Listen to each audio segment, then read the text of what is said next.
And we are live. It's the Revved Up 906 podcast, a Detroit Pistons podcast, to be exact. And I'm Hudson. And I'm Ryan. And before we get into episode number 11 of season 2, I want to make sure to remind you guys of a few things. If you are new to the channel and you have yet to subscribe, make sure to hit that subscribe button. And then if you like today's video, make sure to give us a thumbs up. And we are going to be talking about a lot of hot topic things in today's episode. So if you have any thoughts or takes or comments or questions, make sure to comment below. We would love to know every little thing that you guys have wondered or questioned or have comments on. We'd love to see what your guys' thoughts are in the Pistons community. And then also, as you will see in today's episode, I am wearing the Protect the Ball merch drop. So you can wear merch the same exact as this. If you hit the link in our YouTube bio or in the description of this video, that link will shoot you right to Grind Clothing Co.'s website, where you can choose from a plethora of Revved Up 906 merch designs, including the Protect the Ball merch drop. We have crew neck sweatshirts, t-shirts, and this design also. And then we have a couple new hat designs and winter caps and all kinds of new things. So make sure to rep your favorite Detroit Pistons podcast, Revved Up 906. Without further ado, let's get into episode number 11 of season 2. This week, we are going to be talking about past NBA teams that were horrible, that had long losing streaks, and what they did to eventually turn it around and turn their team around into winning successes. And the reason we kind of want to do this is because we want you Pistons fans to know that other franchises, other fan bases have been put through the ringer, much like Detroit Pistons fans. And there is hope. Other teams have gotten over the hump and been championship successes. If we look at the Denver Nuggets, for example, the Nuggets were horrible for many, many years. And they last year are this year's NBA champions. So there are many organizations that have GMs that can turn it around and owners that are very involved and vouch for their employees. But Ryan, to kind of kick off episode 11, kind of kick us off. So when you look at this topic, it's a weird one to talk about because it's not talked about a lot. Go through the history of the NBA, the losing streaks that have occurred. Obviously, the Pistons just tied it with the 76ers for the longest losing streak in NBA history at 28 games in a row. And that's, well, it's easy to do, but it's also hard to do at the same time. And it's one of those things that's painful to watch, right? The 76ers in 2015, well, let's start 2014. 2014, they went 26 games in a row losing. And then the year later, they break the record for 28 games, right? So, like, obviously the 76ers weren't good. Sam Hinkie, the GM at that time, he was a guy that really believed in, I'm going to trade everybody away for draft picks and then just build through the draft. And it doesn't matter what the roster looks like. I'm doing it every single year. And I think that's the wrong approach. Because you look at where they are now, they're a mediocre team. And I say mediocre in the nicest way possible because they're better than us. But they're not anything spectacular. Their roster now, granted, their new GM that came in after Hinkie, has turned this around pretty nicely for them. But still, they're not anything spectacular. They haven't won a championship since what Sam Hinkie instilled in the team. And what I think that comes down to is that we need to be building a culture. That's what happened with the Lions. We were losing for the longest time, and then all of a sudden we just flipped that switch with Dan Campbell and Brad Holmes, and Sheila Hempford, and we wanted to build a culture. I really think culture is what sets the tone of things. We had Mark Jackson talk about the Pistons recently, saying that what this team is missing is a culture. Like they have all the talent in the world to be successful, but they're just missing the culture side of things. If they have the pride in their team and whatnot, good things will happen. There, and he went as far to say is, yeah, there's adjustments that need to be made in terms of just they need to be playing better defense, maybe add a little bit more depth in terms of 3-point shooting. But otherwise, he's like, yeah, this team has all the talent in the world to be something successful. And so that's why, to me, it's a little bit of a bright spot with this team, is because this team is far better than anybody else on this list of past records for in terms of losing streaks, because these teams were bad. They were built to be bad. They were built to tank. They were built to not win a lot of games in order to get a high draft pick to get better players. That's what their goal was. This Pistons team wasn't built to be bad. This team has been built from a bad team into what we are right now. And yes, we have 30 losses. We suck. But the point is, this team, in terms of overall talent, is far better than everyone else on this list. A team that I wanted to talk about that struggled for many, many years and then were able to find their way to success is the Sacramento Kings. Because in the early 2000s, when me and Ryan were just little young lads, there was a guy by the name of DeMarcus Cousins kind of carrying the organization, and not to success, but just something to be excited for. And that's what we kind of went through in the 2010s with Andre Drummond. The Pistons struggled, kind of borderline playoff team at times, made the playoff a couple of times with Andre Drummond, but really he gave us a couple all-star appearances, a dunk contest, great double-double machine that we could be excited about for many, many years. And that's what DeMarcus Cousins was for the Sacramento Kings. But they didn't have any franchise success. There's a lot of years where they were struggling. The fans were upset, and they just didn't know really where to go. And they were just kind of existing with DeMarcus Cousins. And that's where the Pistons were at. But then DeMarcus Cousins leaves, and they kind of have to start fresh through the draft. And so we see guys like Marvin Bagley get drafted, the second overall pick, and I believe the 2017 draft, 2018 draft.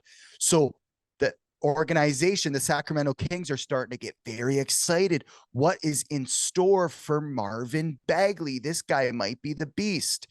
And then a couple of years prior, they drafted De'Aaron Fox, or right around the same time. And they're like, okay, De'Aaron might be the guy. This guy's legit.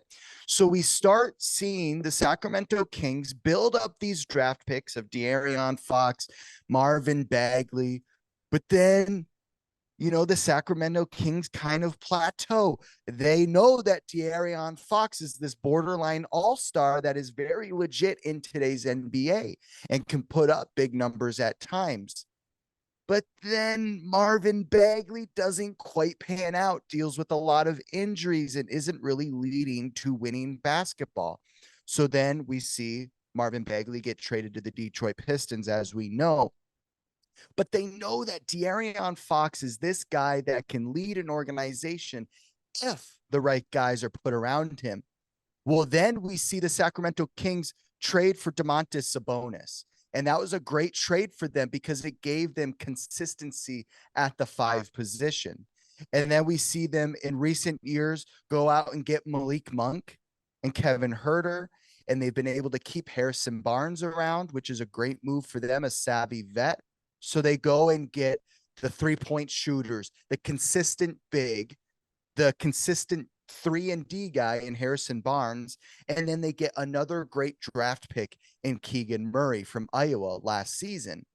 So this Sacramento Kings has been put through the ringer the last 10 years, but they worked slowly throughout the draft, traded for savvy offensive players that know how to play defense when needed to win games. And now they're sitting 5th in the tough Western Conference. So I think that we have seen the Pistons, much like the Sacramento Kings, work throughout the draft, and they have collected a couple good draft picks that we think we can build around. And so Cade Cunningham in this situation is the De'Aaron Fox, right? The consistent point guard that you know is going to get you big numbers. But then now who do you trade for to put around Cade? And I think that might be where the Pistons are at, where they just need a couple big time trades to maybe not their, our Domantas Sabonis, because we got our five, but that wing that is going to be able to be that consistent factor, the 3-point shooters, the solid defenders in Harrison Barnes and Kevin Herter. I think once we trade for some of these great quality role players that are younger and can kind of compete a little bit more than a Bojan and Alec Burks, that's going to be crucial. And then in the coming years, we will draft our last piece, which is that Keegan Murray-esque player. Yeah, what I think needs to be happening is not necessarily that a trade needs to happen. I think we see everybody, historically speaking, jumps onto a team when they start losing. That's what happens typically. So like, and I always bring this up as references, but they're good references. You have the Tigers with firing Alavila, right? The fans got behind that real fast. I mean, he needed to be fired, let's be honest, but he did. But still, like, we jump onto the side of something needs to change in order to have success. I think this team, the way it is built up right now, can have success. Is it going to take a while to get there? Yes, it is. And everybody knew going into this season. We heard Monty Williams, Troy Weaver pretty much preaching, yeah, we're not rebuilding, we're in the restore phase. And so I think that got people a little bit more excited, saying, okay, this team is actually built to win. This team can actually go somewhere. And the end result so far has been like, this team sucks. We're worse than we were the year before. We're worse than we were 2 years ago. Like, what's going on right now? And with that, yes, you can jump on the bandwagon of going, something needs to change in order to have success. But I don't necessarily think so. Because when you look at this roster, the way it's built right now, you have a good overall point guard, overall player in Cade Cunningham. You know what you're going to get from him every night. You have Jalen Duren, who you traded away Jeremy Grant for a couple draft picks, and then you move those draft picks to the Knicks, and then he got Jalen Duren out of it. Weaver's been making these deals the right way. He's making the right moves at the right time, and I think it's still too early to necessarily move on from any of these guys yet. Especially like Amante Morris as an example, who has yet to even suit up for us.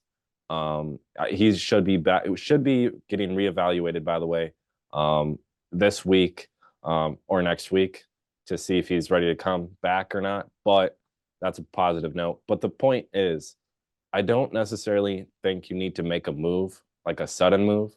Do moves need to be made in the future? Of course they do.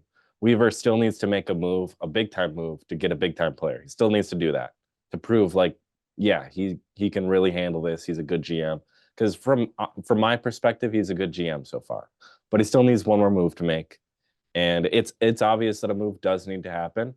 But I don't think you sit here and go like, yep, we're trading everybody. Everybody's untouchable except for, I mean, everybody's available except for Cade Cunningham and Jalen Duren. I think there's a lot of pieces you can keep on this team. I don't, because like the game against the Jazz recently, we took them to overtime, lost 154 to 148. That game was close the entire time. We were just itching to get that win and get out of there. And every single time Utah would hit a shot, we'd come back with another shot. Alec Burks was going off. Bojan Bogdanovic was going off. You were seeing the value that literally Troy Weaver brought in to this team. He made the trade to get those two guys, right? So it's like you're already seeing the value there. Then you have Jalen Duren, who has a monster night. He made that trade to land Duren. There's a lot of these guys that he's acquired so far that are just slowly starting to pan out more and more as time goes on. But like this team, it's a new regime, new coaching staff. Like, of course, it's going to be bad before it gets good. But personally, I don't think, to end my rant, I don't think there needs to be necessarily a lot of moves. I think there can be a couple, but I don't think you just flip the switch and just trade away the entire team. I think this team and the bones that we have right now is good enough to win. We're just missing a little bit of camaraderie. We're missing a little bit of these little intricacies in order to have success. We need to learn how to finish games. We need to learn how to play better defense in certain situations. We need to have guys bringing a lot more energy. And Jaden Ivey's been that energy guy the last couple nights out. What I think this team needs is just growing through this together. And obviously, it's going to be rough. We know it's a rebuild. It still is. It's always going to be a rebuild for now until forever, until something magically happens. But I don't think you need to move on from any of these guys right away. Yeah, I think where the Pistons are at is where the Sacramento Kings would have been in like 2019, 2020, where they were like one move away. And I think that the Pistons record doesn't actually epitomize what this team is capable of. We've seen a lot of players in press conferences on opposing teams, not just Pistons players, say this team is not a 28 game losing streak team. You know, they just haven't figured out that X factor yet. So I think the Pistons are right where the Kings were in about 2019, 2020, where they were just that one trade away, one free agent pickup away from everything starting to mix and gel really well. And I think time will tell whether that trade happens before the trade deadline this season, or if it happens summertime or after summer league or whatever it might be right before training camp. But only time will tell. Ryan, what are some of the other teams that were on that losing streak list that kind of turned it around in current time?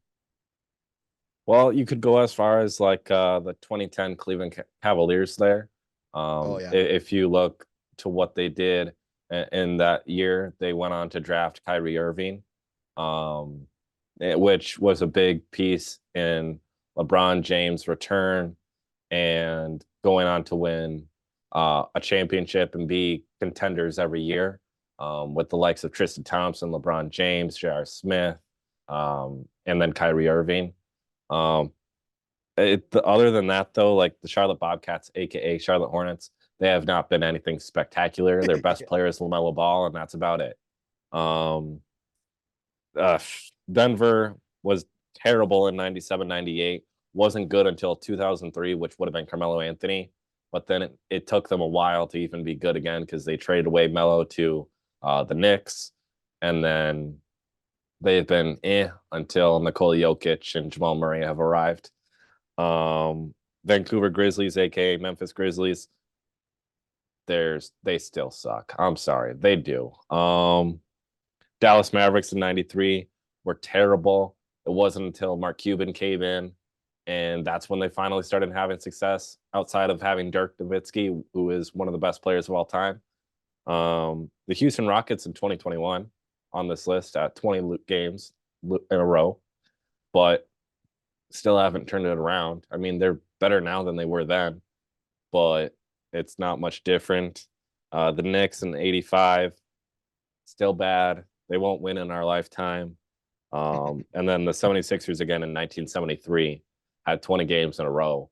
But like, there's not a lot of teams on this list outside of, you could say, the Cleveland Cavaliers that were actually, or the Nuggets per se, in terms of having success, Mavericks maybe. But it took those teams a long time before they finally won another game. Yeah, I want to talk a little bit about the 2010 Cleveland Cavaliers, because they drafted Kyrie Irving, and then a couple of years later, they were still pretty bad. They knew immediately that Kyrie was legit, that he was going to be an all-star MVP caliber player for many years. but they still struggled. They had a great player in Kyrie Irving, much like the Pistons have Cade, and they still struggled. And then we saw draft picks with the Cavs years later not pan out the way they thought. They drafted Bennett. I can't remember Anthony Bennett from UNLV. He was supposed to be the next LeBron James. They took him with the first pick. It didn't pan out. And then they got Andrew Wiggins and they traded him away right away. And so it's like even the Cleveland Cavaliers, and I believe they ended up winning the championship in like 2015, 2016.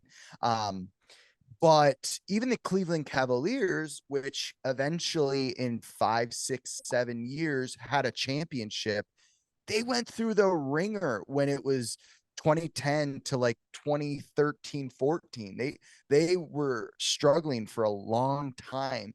So that's why, and it's hard to say, but as a Pistons fan, when you look at that 2010 Cavs team, you're like, where we're at right now, we might be 2 or 3 years away till we are flirting with the 6th, 5th seed in the Eastern Conference, 3rd, 4th, whatever it might be.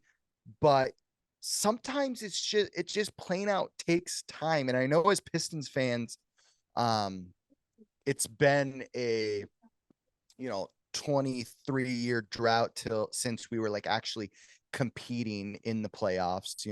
We made it to the playoffs in a couple of years ago, but we were swept both times, by the Cavs and then by the Bucks. So it's been brutal, but sometimes you just kind of have to look at it like, okay, the Cavs, the Sixers, it was a 6-7 year process of getting these high draft picks, having to filter through them and trade away some, lose some in free agency, pick up one here, a 15th pick here, and that guy pans out, whatever. It's a tough process. And right now the Pistons are just going through those tough years. My only worry is how many more years until it starts to pan out and we are flirting with Eastern Conference championships, or, that's where I wish I could predict it, but it's like, I wouldn't have predicted a 28 game losing streak this season. At the beginning of the season, we were talking the Pistons winning around 34, to maybe 40 games.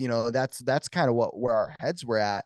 So it's just kind of hard to know where to predict it. Make sure to comment below if you see it being a 6-year process, or if you see it turning around by the end of the season and having some momentum going into the next season, maybe some playoff talk next season. Make sure to comment below what you guys think. But Ryan, it's hard because people always say history repeats itself.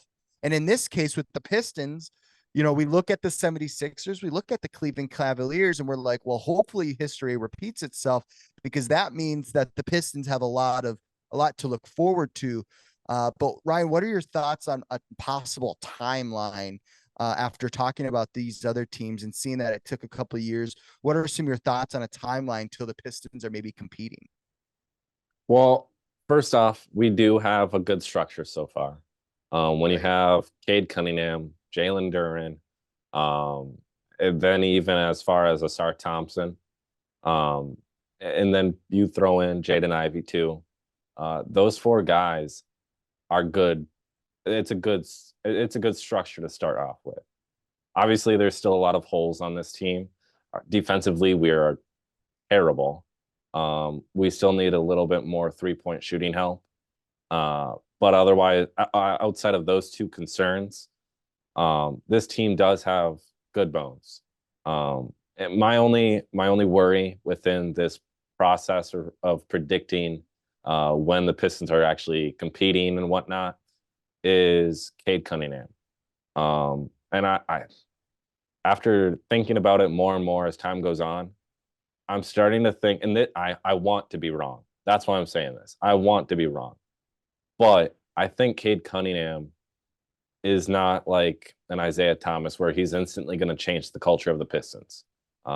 It clearly hasn't happened. He's not going to be a LeBron James-esque player in terms of being one of the better players and obviously a franchise guy. He's not going to be like a Steph Curry or any of these other guys that come in and just win right away and are talked about as being great players forever. I think Cade Cunningham is like Kevin Durant.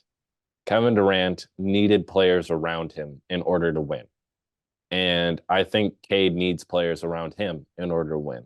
I don't think he can win single-handedly because it's been the case on this losing streak alone, right? You've had nights where Cade's going off for 30 plus points and we lose.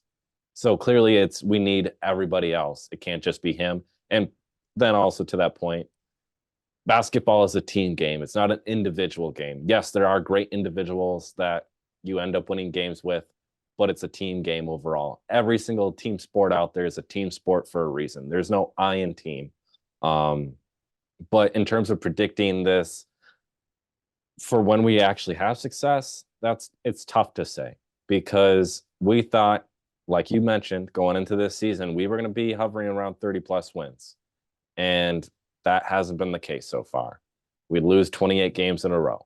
We tied the all-time record losing streak in NBA history, which is terrible. It's awful. You feel it's like you got your heart ripped out and stomped on multiple different times in multiple different ways.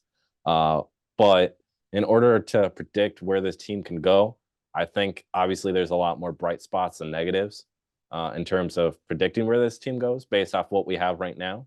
But I would probably say a good 2.5, 3 years, probably. I want to be wrong on that too. That's why I gave a low ballpark of 2 to 2.5 initially, because I think this team can win. It's just going to take a while. Like any good thing takes a while. And like you look back at the We Believe Warriors, right? Like that team, they had talent, but it wasn't anything spectacular. Then you have a young Steph Curry come in, a young Draymond Green, a young Klay Thompson, and they were still figuring out how to win. They couldn't really win a lot. Mark Jackson came in, started building a culture a little bit, and then Steve Kerr comes in and their culture is set and they start winning. So it obviously takes a while before a team's good. It's not like a snap of the finger, boom, all of a sudden championship. Because look at the Nuggets, like you mentioned, they just won. It took them how many years to finally build a team good enough to win a championship? So what I'm trying to say is it's not going to be instant. It's going to be a couple years, but in a lot of these negatives, a lot of bad years, there's always some positives to note too. Well, and to your point about Cade Cunningham not being able to win on his own, I completely agree because, and I don't fault Cade for the Pistons losing, but even Steph Curry needed Klay Thompson, Draymond Green, and a couple of years Kevin Durant. The only way you can really carry a team by yourself is if you're one of those physically dominant players like a Giannis Antetokounmpo, a LeBron James, or Shaquille O'Neal, a Dwight Howard in the early 2000s with the Magic when he led them to the finals against the Kobe Bryant Lakers. But even Kobe Bryant, Michael Jordan, Dwayne Wade, some of these great guards who weren't physically dominant needed help around them. They were great players, but they needed help to win. And so I don't fault Cade for him not being able to get Pistons wins just on his own. Even Steph Curry can't do that. He can put up big numbers throughout 4 quarters. We saw him do that when Klay Thompson was out for a year and a half and Draymond Green was out with injuries. We saw him put up big numbers, but the Golden State was an under 500 team just 2.5 years ago because of all their injuries. And that was with a healthy Steph Curry. So I think when evaluating Cade, we need to have a little bit of grace with him because maybe he's not the perennial superstar that maybe we thought he was when we drafted him. But we know that he can lead a team offensively. He can distribute the ball even when his shot's not falling, and that he's pretty darn consistent. But his defense struggles, and that's another reason why they can't win. But we know that he's a borderline all-star. I do think that we may still be looking for our Batman and Cade's the Robin, or maybe Cade is the Batman, but we need the perfect Robin. You know what I mean? We're still searching for that. Jaden Ivey could be that he's playing very well as of late. And if he keeps playing consistently the way he has these last couple of games, he may just be that Robin. But that's where the time thing comes in, and it takes time to develop these relationships, that skill level. And the NBA is a tough league to win in. And the Pistons prove that every night, that they try to compete their best, and it's just hard. It's hard to compete. Ryan, before we wrap up episode number 11, any last thoughts or takeaways for the people? I think this team is far better than what we think it is. Yes, we're not going to be in the playoffs this year. I'd be shocked if we even were in the play-in. I don't think we will be. Here's to hoping, though. But this team will turn it around. I think we'll have at least 20 wins. I know that's kind of bold to say, given the fact that we're sitting in a massive hole. But I think this team, like when you take the Celtics to overtime, when you finish a game against a solid Toronto Raptors team that's vetted, when you take the Utah Jazz, who is one of the deeper teams in the West, to overtime, and it's a nail-biting game all the way through to the end. When you're competing against these teams, and all of a sudden you flip a switch, like going into the Jazz game the other night, they had a 4-hour-long practice where they were just working their tails off because they want to win. So I think this game, this team can easily win a couple more games. And I think they just need to grow together in this process. And otherwise, I don't necessarily think we need to trade everyone right away. I don't think there needs to be a big time move. I think this team just needs to grow. And then if a move does happen, so be it. But I'm not trying to shake up what this team could be. That will do it for episode number 11 of season 2. Before you guys leave, I want to make sure to remind you guys to like and subscribe and turn on your post notifications button. If you made it this far and you aren't as much into long form content, but you want to stay in the know with everything that's going on with the Detroit Pistons, make sure to follow us on our YouTube Reels. You can see that where our short clips are, but then also on Instagram and TikTok, we have around 30-second clips. Almost every single day we have a new clip going up. So if you're not as much watching on YouTube, but you're way down to watch clips, make sure to go follow our Instagram or keep tuning into our YouTube Reels. Also, after every Detroit Pistons game, we bring you guys Revved Up recaps where me and Ryan hop on Zoom and we talk about each and every Detroit Pistons matchup. We talk about the stats, what went right, what went wrong. Make sure to tune in to each and every Revved Up recap. We will see you guys in the next episode. Peace.